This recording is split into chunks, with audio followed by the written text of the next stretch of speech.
12 years act అని మనకు ఒక చట్టం ఉంది.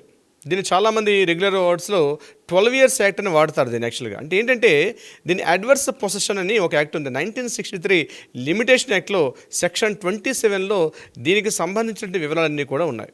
అంటే ఒక ప్రాపర్టీ మీద కంటిన్యూగా వితౌట్ ఎనీ అంటే ఆ యాక్చువల్ సైట్ యొక్క ఓనర్ యొక్క ఎటువంటి ఇంటర్ఫరెన్స్ లేకుండా కంటిన్యూగా సైట్లో కానీ 12 ఇయర్స్ పాటు అదే ప్రాపర్టీలో ఉంటే ఆ ప్రాపర్టీ ఎవరైతే ఉన్నారో అతని యొక్క సొంతం అవుతుంది. ఇది యొక్క రూల్. దీన్ని అడ్వర్స్ పొసెషన్ యాక్ట్ అని దీన్ని చెప్తారు.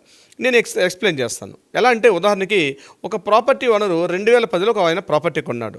2010లో ప్రాపర్టీ కొన్న తర్వాత ఆ 2020లో ఒక వ్యక్తి ఆ స్థలాన్ని ఆక్రమించుకొని ఒక ఇల్లు కట్టుకొని ఆ ఇంట్లో ఉంటున్నాడు అనుకోండి.